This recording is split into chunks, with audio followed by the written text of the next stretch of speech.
20, and then I didn't get up, and I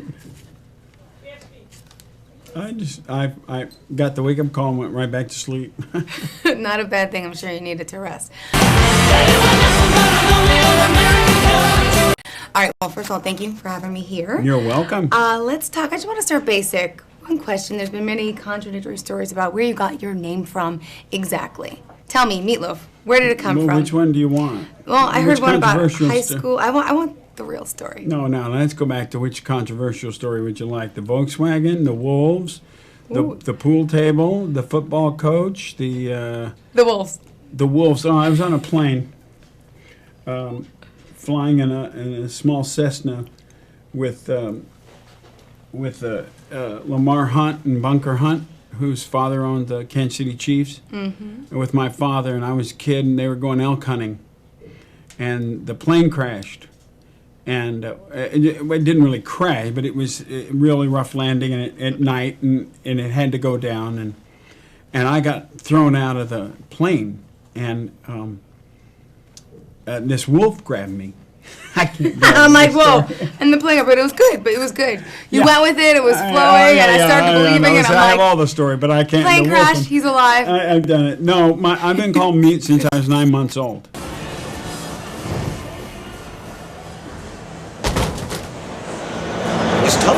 He's really hard.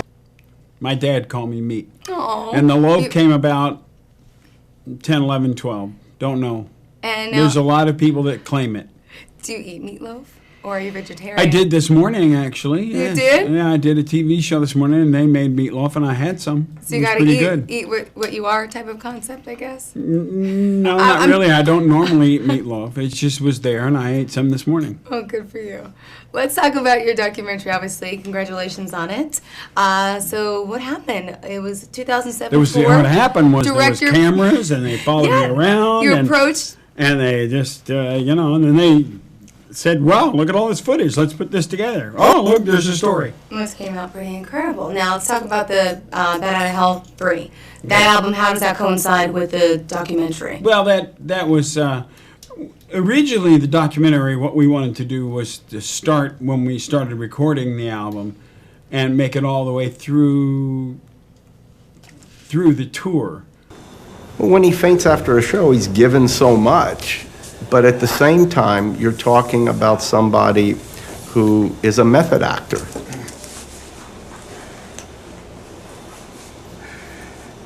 You know, he has to put himself into a place where he's going to be exhausted if he's going to give everything.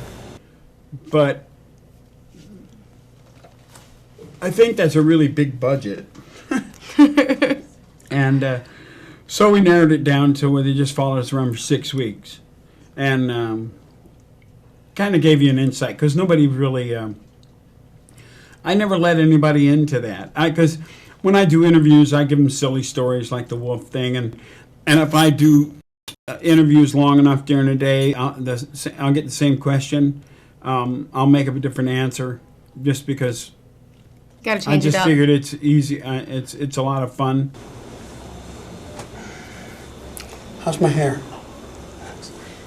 Hair's great. That's great. Okay, good. Hair's gonna always look good. I'm a sex god, you know.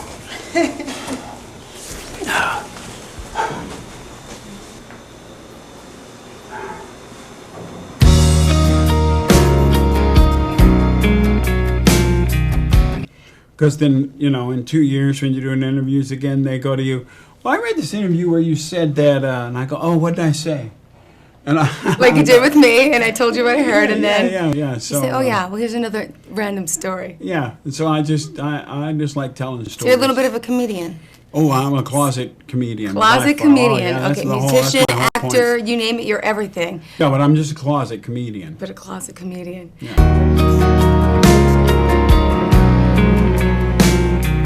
Another night sleepless, I don't wanna feel this. Nothing can stop this pain. And what about plans in the future? Are you going to go back into acting? Acted out of the closet? Are you going to become a comedian now? Well, no, What's left? You've done everything. I'm always acting. Mm-hmm. I mean, I thrive on it. I'm always, you know, you get to see in this documentary, you kind of, the real me comes out. There's not too many,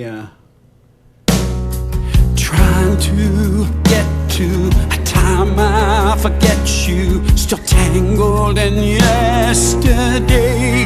It's so easy for you. Like there was a Acting scene moments in with there. Dennis Quaid, right? yeah, that Where was he an acting. comes that out was real. and you say that the perfect show, you're in search of the perfect show. Yeah. You don't think you had the perfect show yet? Oh, never. Really? So you're a perfectionist. Never. have What a would be the perfect ultimate perfect show for you? What would show. make I it? don't know. That's a question for Woody Allen. I want you to cry over me, die over me, even for a moment, even for a moment. Well, thank you very much. You're I appreciate welcome. your time, and good luck to you. Okay. Thank you. I want you to hurt over me, feel what I feel. I want you to cry over, die over me.